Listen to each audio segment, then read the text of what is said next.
નમસ્કાર, news city Gujarati સાથે હું મિત્તલ। આજે પ્રધાનમંત્રી મોદીનો 72મો જન્મદિવસ છે। પીએમ મોદીનું આધ્યાત્મિક સ્વરૂપ અદ્ભુત છે। શિવની ઉપાસના કરવાનો એક પણ મોકો પીએમ મોદી છોડતા નથી। મોદીની શિવ ઉપાસના જોઈએ અમારી રજૂઆત ધર્માધિकारी મોદીમાં। प्राचीन मंदिरों के प्रति पिछली सरकारों की उपेक्षा ने देश के आध्यात्मिक गौरव को बड़ी ठेस पहुंचाई। पिछले कुछ दशकों में मंदिरों के पतन में उन सरकारों का बड़ा योगदान रहा है, लेकिन प्रधानमंत्री बनने के बाद नरेंद्र मोदी ने देश में आध्यात्मिक और धार्मिक पुनर्जागरण की नई लहर पैदा कर दी है। वो कोई भी ऐसा मौका नहीं चूकते जिससे देश की धार्मिक और आध्यात्मिक पहचान पुख्ता हो सके।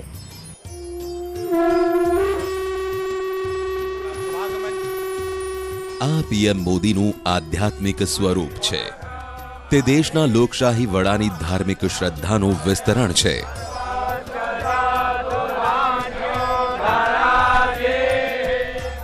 જુલાઈ મહિનામાં જ્યારે પ્રધાનમંત્રી નરેન્દ્ર મોદી ઝારખંડના દેવઘરમાં બાબાધામ મંદિર પહોંચ્યા ત્યારે તેમની ધાર્મિક આસ્થા ફરી એકવાર દેખાઈ। તેમણે મંત્રોચ્ચાર સાથે બાબા ભોલેનાથની પૂજા કરી।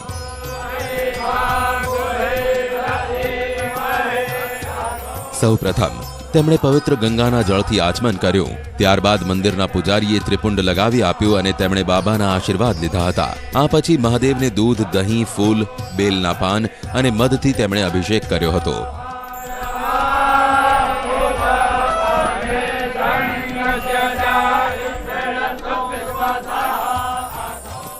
भारत आस्था, अध्यात्म और तीर्थ स्थलों की धरती है।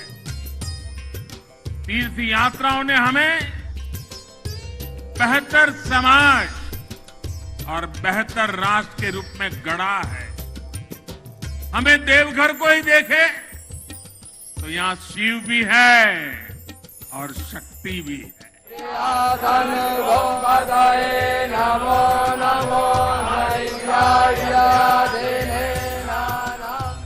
આ છે પીએમ મોદીની બાબામાં શ્રદ્ધા। મંદિર કોઈ પણ હોય, પીએમ મોદી સૌથી પહેલા ભગવાનના દર્શન કરવા પહોંચે છે।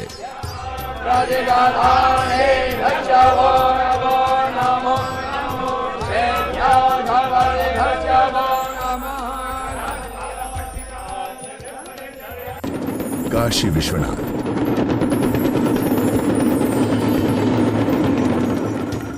પ્રધાનમંત્રી મોદીએ ડિસેમ્બર 2021માં બાબા વિશ્વનાથના દર્શન કર્યા હતા।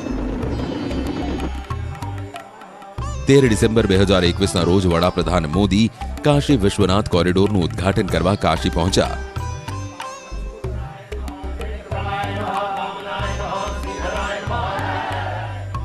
ત્યારે ભગવાન શંકરનું કાશીધામ સૃષ્ટિનું સાક્ષી બન્યું। ભગવાન શંકરનું આ ધામ સર્જનનું, નવી રચનાનું, નવી ચેતનાનું, સનાતન સંસ્કૃતિના એવા બિંદુનું સાક્ષી હતું જ્યાં દરેક વ્યક્તિ પૂજનીય બને છે। પ્રધાનમંત્રી નરેન્દ્ર મોદીને ગંગાના પુત્ર સમાન કાશીની સેવા કરવાની તક મળી। પીએમ મોદીએ ભગવાન ભોલેનાથના ધામનો જીર્ણોદ્ધાર કર્યો અને કાશીના સ્નેહનું ઋણ ચૂકવ્યું।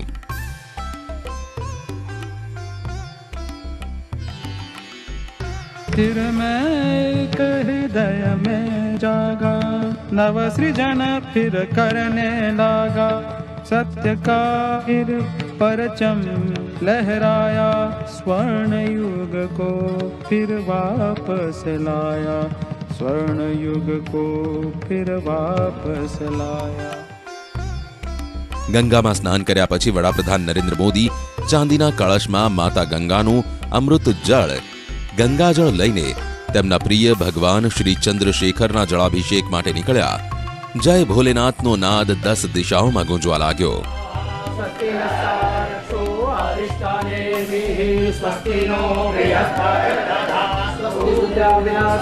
विश्वनाथ धाम अकल्पनीय अनंत ऊर्जा से भरा हुआ, उसका वैभव विस्तार ले रहा है। इसकी विशेषता आसमान छू रही है। यहां आसपास जो अनेक प्राचीन मंदिर लुप्त हो गए थे, उन्हें भी पुनः स्थापित किया जा चुका है। चाहे काशी हो या कोलकाता, केदारनाथ हो या काठमांडू, पीएम मोदी को जब भी मौका मिलता है वो भोलेनाथ का दर्शन करना नहीं भूलते। अपनी धार्मिक और आध्यात्मिक अभिव्यक्ति से परहेज नहीं करते, वो पूरे भक्ति से पूजा करते हैं, देश और समाज में धार्मिक संदेश देते हैं। ऐसा कर वो देश में धार्मिक और आध्यात्मिक पुण्य जागरण लाने का काम कर रहे हैं।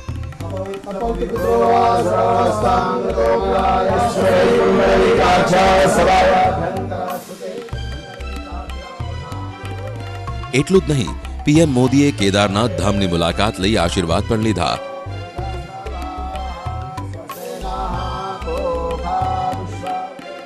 આ પીએમ મોદીનું ભક્તિ સ્વરૂપ છે, પીએમ મોદીનું પવિત્ર સ્વરૂપ.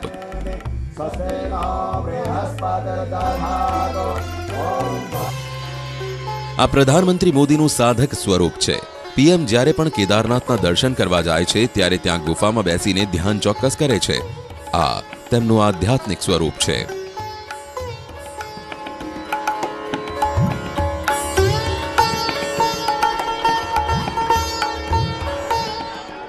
આ ભક્ત, સદાચારી, સ્વપ્નદ્રષ્ટા, રાષ્ટ્ર સેવક, સાધક, સર્જક અને કર્મયોગીના આદિયોગી દ્વારા ભગવાન શંકરને આપવામાં આવેલું કાર્ય છે.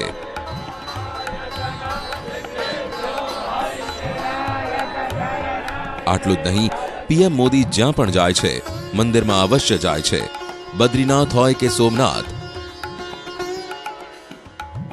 કોલકાતાનું દક્ષિણેશ્વર કાલી મંદિર હોય કે કાઠમંડુનું પશુપતિનાથ મંદિર હોય, પીએમ બાબા ભોલેનાથના દર્શન કરવાનું ભૂલતા નથી. આમ કરવાથી તેઓ માત્ર પોતાની આધ્યાત્મિક અને ધાર્મિક પરિપૂર્ણતા જ નથી કરતા, પરંતુ દેશ અને સમાજને ધર્મ સાથે જોડવાનો સંદેશ પણ આપે છે. नवसृजन फिर करने लागा सत्य का परचम लहराया स्वर्ण युग को फिर वापस लाया स्वर्ण युग को फिर वापस लाया. પ્રધાનમંત્રી મોદી પાસે આસ્થા અને ભક્તિનું અનેરું બળ છે. મોદી પોતાની ધાર્મિક ઓળખને લઈને ખૂબ જ સમાન છે. મોદી પ્રધાનમંત્રી ત્યારથી અને ત્યારબાદથી લોકોએ પોતાની ધાર્મિક ઓળખ થપાવવાનું બંધ કર્યું. प्रचंड हिंदू आस्था का ऐसा दौर 2014 के पहले असंभव था. पहले की सरकारों ने हिंदुओं के धार्मिक आस्था को दरकिनार करने का प्रयास किया, लेकिन नरेंद्र मोदी के प्रधानमंत्री बनते ही हिंदू पुनर्जागरण का दौर शुरू हुआ. देश हो या विदेश, वो जहां भी जाते अपनी आस्था का खुलकर प्रदर्शन करते. आज उन्हीं के प्रयासों से धार्मिक, आध्यात्मिक और सांस्कृतिक चेतना पूरे उफान पर है.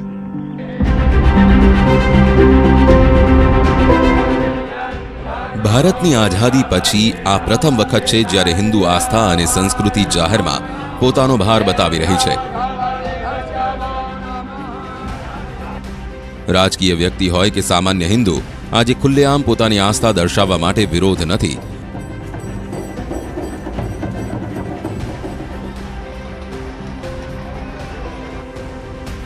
દેશમાં કોઈ પ્રધાનમંત્રીના જમાનામાં આવું નહોતું.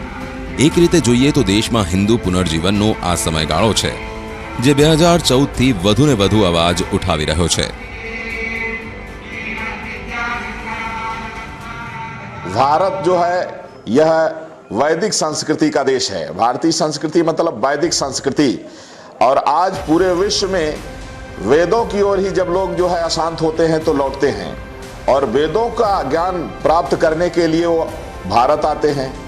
तो आदरणीय प्रधानमंत्री श्री नरेंद्र मोदी जी ने वैदिक संस्कृति का परचम फिर से पूरे विश्व में लहरा दिया है.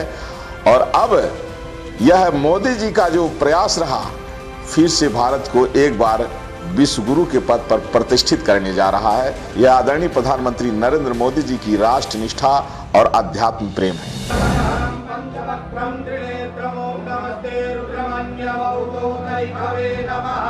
રાજકીય રીતે હિન્દુ સમાજ પર આટલી જબરદસ્ત શક્તિ અને મજબૂત પકડ ક્યારે કોઈ એક વ્યક્તિની નથી.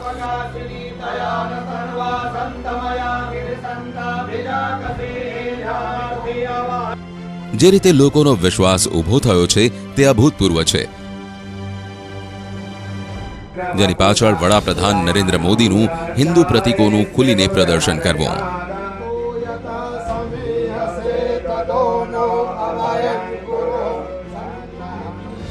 अपने पहनावे उड़ावे से पीएम मोदी बिना कुछ बोले बहुत कुछ बोल जाते हैं। बिना किसी विवादित बयान के उनके हिंदू हृदय सम्राट की छवि आज भी उतनी मजबूत है जितनी पहले हुआ करती थी। गंगा मां में डुबकी, काशी में माथे पर चंदन, केदारनाथ में ध्यान, किसी मंगल कार्य से पहले पूजा अर्चना उनके सोच को बयां करती है। 2014 પહેલા એક સામાન્ય હિન્દુ તેની ધાર્મિક ઓળખ વિશે જાહેરમાં જાણતો ન હતો। ખાસ કરીને લોકો પોતાની ધાર્મિક ઓળખને ખુલ્લેઆમ બતાવવાનું ટાળતા હતા। પરંતુ નરેન્દ્ર મોદી વડાપ્રધાન બન્યા પછી આ વિચાર બદલાઈ ગયો। મોદી પોતાની ધાર્મિક ઓળખને લઈને ખૂબ જ સભાન છે। દેશ હોય કે વિદેશ, તેઓ જ્યાં પણ જાય છે ત્યાં ખુલ્લેઆમ પોતાની શાશ્વત ઓળખ બતાવે છે। गेरुना वस्त्रों पहरे छे, त्रिपुंड धारण करे छे अने रुद्राक्ष पण धारण करे छे। जिस देश में, जिस वेश में, परिवेश में रहो, राधा रमण राधा रमण राधा रमण कहो। बताया गया है कि जिस देश में, जिस वेश में, कहीं भी दुनिया में आप जाओ, अपनी परंपरा को न भूलो। प्रधानमंत्री जी ने इसे देश को सिखाया है, जो शास्त्र में हम सब देश के बाद देशवासियों को, सनातनियों को बताते हैं, उसको आदरणीय प्रधानमंत्री जी ने पूरी दुनिया में जाकर के उन लोगों को बताया है जो हमारे धर्म से अपरिचित हैं, जो हमारे धर्म को नहीं जानते हैं, हमारे धर्म के बारे में जिनकी बहुत गहन चिंतन नहीं है। आदरणीय प्रधानमंत्री जी उनको जा कर के बताते हैं। नवरात्र का व्रत चल रहा हो तो प्रधानमंत्री जी केवल नींबू और नमक और नींबू और सेंधा नमक या नींबू और पानी पीते हैं। व्रत का अनुष्ठान चल रहा हो तो प्रधानमंत्री जी इस प्रकार का संदेश वहाँ देते हैं। उनके कार्यकाल में हिंदू और हिंदुत्व केंद्र में आ गए। उन्होंने विरोधियों को भी अपने रास्ते पर चलने के लिए मजबूर कर दिया। पीएम मोदी ने साबित किया, हिंदू आस्था और अस्मिता की अनदेखी करके आज के नए भारत में राजनीति करना असंभव है। 2014 સુધી એટલે કે નરેન્દ્ર મોદી પ્રધાનમંત્રી બન્યા તે પહેલા દેશની સરકારો હિન્દુ મંદિરોના જીર્ણોદ્ધાર માટે એક પ્રકારની આંધળી હતી। સોમનાથ મંદિરથી રામ મંદિરના નિર્માણમાં દેશની કેન્દ્રીય સત્તાએ એક રીતે તેની અવગણના કરી। પરંતુ 2014 પછી દેશની રાજનીતિ 360 ડિગ્રી પર આવી ગઈ છે। સનાતન સંસ્કૃતિ અને હિન્દુ આસ્થાની એવી લહેર મોદીના કાર્યકાળ દરમિયાન થઈ છે કે હવે કોઈપણ રાજકીય પક્ષ માટે હિન્દુ આસ્થા અને તેની ઓળખની અવગણના કરવી સરળ નથી। कोई भी देश का राजा हो, उसका ये परम धर्म है इस देश के धार्मिक मान्यताएं, धार्मिक स्थल, उनका संरक्षण और संवर्धन करें। और मुझे बड़ी प्रसन्नता है इस बात की कि आज इस देश में राम जन्मभूमि हो, काशी विश्वनाथ हो, मथुरा की ओर तैयारी हो, ये सब उनके नेतृत्व में हो रहा है। मैं उन्हें शुभकामनाएं देता हूँ। मठ थे, मंदिर थे, वो जीर्ण शीर्ण होते जा रहे हैं और उसका कायाकल्प कैसे हो, उसका पुनरुद्धार कैसे हो, इसके लेकर लगातार देश के यशस्वी प्रधानमंत्री जी प्रयासरत रहते हैं, कोशिश करते हैं। आप देखिए कि लगातार चाहे अयोध्या से लेकर, मथुरा से लेकर, काशी से लेकर तमाम मंदिर, जिस मंदिर को लेकर हम लड़ाई लड़ रहे हैं, इसके अलावा तमाम ऐसे मंदिर है। बाबा विश्वनाथ कॉरिडोर को देखिए कितना खूबसूरत उन्होंने बना दिया। अयोध्या राम जन्मभूमि देखिए भव्य दिव्य, उसके साथ साथ चार धाम, उसके साथ साथ अन्य तमाम मंदिर पर योजना उनकी बहुत तेजी से चल रही है। इसके नाते उनको आभार है, उनको साधुवाद है, उनको धन्यवाद है। પ્રધાનમંત્રી મોદી ઘણીવાર તેમની રાજકીય વ્યસ્તતાઓમાંથી સમય કાઢીને ધ્યાન કરે છે। ધ્યાન દ્વારા જ તેઓને એવી શક્તિ મળે છે જેના દ્વારા તેઓ થાક્યા વિના સતત દેશની સેવા કરે છે। नरेंद्र दामोदर दास मोदी 80 के दशक में केदारपुरी गरुड़चट्टी में एक साधक के रूप में आए थे। वही मोदी आज केंद्रीय सत्ता में उसी क्षेत्र को सुरक्षित, संरक्षित और भव्य बनाने में जुटे हैं।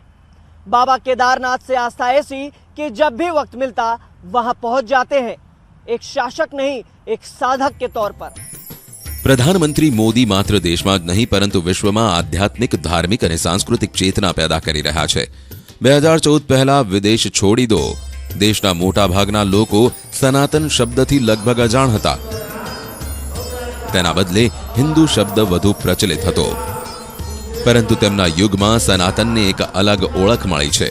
મંદિરોના જીર્ણોદ્ધારની વાત હોય, હિન્દુ પ્રતીકોનું સન્માન કરવાની વાત હોય, સનાતની તહેવારોની ખુલ્લેઆમ ઉજવણી કરવાની હોય કે યોગને માન્યતા આપવાની વાત હોય, આજે વિશ્વ નરેન્દ્ર દામોદરદાસ મોદીના હાથમાં છે. Welcome back. 2014માં પ્રધાનમંત્રી બન્યા બાદ મોદીએ પ્રખ્યાત તીર્થ સ્થાનોના પુનઃનિર્માણ અને જીર્ણોદ્ધાર અભિયાનની શરૂઆત કરી. મોદીના આ જ અથાગ પરિશ્રમથી તેઓને લોક મંદિર નિર્માતા અને હિન્દુ આસ્થાના રાજદૂત તરીકે જુએ છે.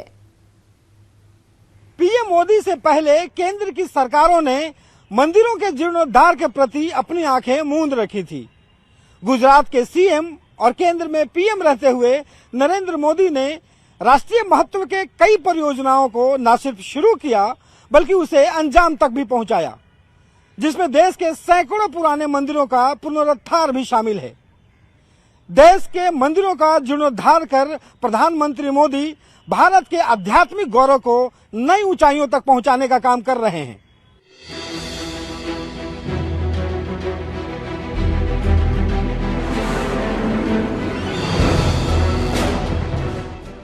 પ્રધાનમંત્રી નરેન્દ્ર મોદી માને છે કે કોઈ પણ દેશની આધ્યાત્મિક જાગૃતિ ત્યારે જ શક્ય છે જ્યારે તેના ધાર્મિક અને દૈવી સ્થાનોના જૂના ગૌરવને પુનઃસ્થાપિત કરવામાં આવે. એટલા માટે પીએમ મોદી દેશના ધાર્મિક, સાંસ્કૃતિક અને આધ્યાત્મિક કેન્દ્રોની ભવ્યતા પુનઃસ્થાપિત કરવા માટે ખંતપૂર્વક કામ કરી રહ્યા છે. 2014માં વડાપ્રધાન બન્યા બાદ તેમણે દેશના પ્રખ્યાત તીર્થસ્થાનો, મંદિરના પુનઃનિર્માણ અને જીર્ણોદ્ધાર અભિયાનની શરૂઆત કરી છે. તે પવિત્ર મંદિરોમાં ચાલી રહેલા તમામ મંદિર પુનઃનિર્માણ પ્રોજેક્ટ પર ઝીણવટભરી નજર રાખે છે. મોદીના નેતૃત્વમાં ભારતને તેના જૂના આધ્યાત્મિક પાયાની નજીક લાવવામાં આવી રહ્યું છે. તેમના પ્રયાસોને કારણે દેશ તેમને મંદિર નિર્માતા અને હિન્દુ આસ્થાના રાજદૂત તરીકે જુએ છે. ચાલો તમને જણાવીએ કે પીએમ મોદી કેવી રીતે દેશમાં આધ્યાત્મિક અને ધાર્મિક પુનઃજાગરણ લાવી રહ્યા છે. અયોધ્યાનું રામ મંદિર. શ્રી રામ જન્મભૂમિ કેસમાં 9 નવેમ્બર 2019ના રોજ સુપ્રીમ કોર્ટના નિર્ણય બાદ હિન્દુઓનું 5 સદી જૂનું સ્વપ્ન અને સંઘર્ષ સાકાર થયો છે. ચુકાદા બાદ નરેન્દ્ર મોદી સરકાર ઝડપથી આગળ વધી છે. નરેન્દ્ર મોદીના નેતૃત્વમાં ભવ્ય રામ મંદિર બનાવવાનું સપનું પૂરું થવાનું છે. ઓગસ્ટ 2020માં પ્રધાનમંત્રી મોદીએ પોતે મંદિરનો શિલાન્યાસ કર્યો હતો. અયોધ્યા અને આખો દેશ ભવ્ય રામ મંદિરના નિર્માણની રાહ જોઈ રહ્યો છે. મોદી સરકારે સમગ્ર પ્રદેશને એક મુખ્ય હિન્દુ તીર્થ કેન્દ્ર તરીકે સ્થાપિત કરવાની યોજના બનાવી છે. રામ મંદિરના ચુકાદાનું મહત્વ એ હકીકત પરથી જાણી શકાય છે કે અયોધ્યાની આસપાસના લગભગ 105 ગામોના સૂર્યવંશી ક્ષત્રિય કુળે જ્યાં સુધી શ્રી રામ જન્મભૂમિ મંદિર નિયંત્રણમાં ન આવે ત્યાં સુધી પાઘડી અને ચંપલનો ઉપયોગ નહીં કરવાની પ્રતિજ્ઞા લીધી હતી.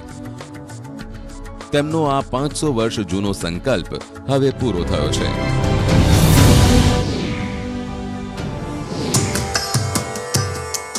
કાશી વિશ્વનાથ મંદિર તેની દિવ્યતા હોવા છતાં તેની ભીડભાડ અને ગંદી શેરીઓ માટે પણ જાણીતું હતું. નરેન્દ્ર મોદી વડાપ્રધાન બન્યા પછી કાશીના પાયાના માળખા પર કામ શરૂ થયું. 8 માર્ચ 2019ના રોજ પીએમ મોદીએ કાશી વિશ્વનાથ મંદિર સંકુલના પુનઃ વિકાસ અને પુનઃજીવિત કરવા માટેનો તેમનો સૌથી મહત્વાકાંક્ષી project Kashi Vishwanath corridor project શરૂ કર્યો. ભવ્ય કાશી વિશ્વનાથ કોરિડોર તૈયાર છે. ડિસેમ્બર 2021માં વડાપ્રધાન મોદી પોતે ભવ્ય કાશી વિશ્વનાથ કોરિડોરનું ઉદ્ઘાટન કરવા પહોંચ્યા હતા અને બાબા વિશ્વનાથના આશીર્વાદ લીધા હતા.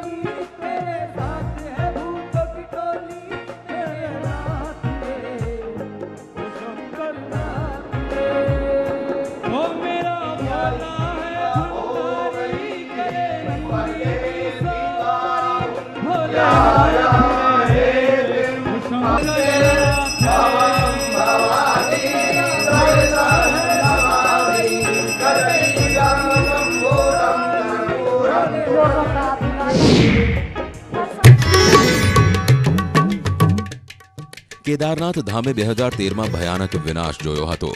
મોદી સરકારે કેદારનાથ ધામનો પુનઃ વિકાસ કર્યો. આખા મંદિર સંકુલને ન માત્ર રીમોડલ કરવામાં આવ્યું હતું, પરંતુ તેની સંપૂર્ણ કાયાપલટ કરવામાં આવી છે.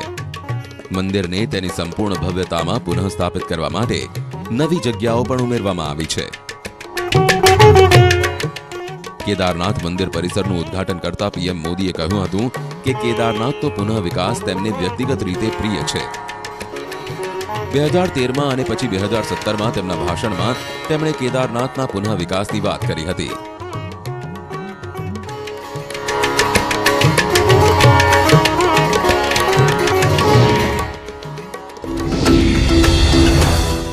મોદી સરકારે ચારધામ રોડ નેટવર્ક પ્રોજેક્ટ પણ શરૂ કર્યો છે. આ અંતર્ગત 4 તીર્થ સ્થળો યમનોત્રી, ગંગોત્રી, કેદારનાથ અને બદ્રીનાથને જોડતા આધુનિક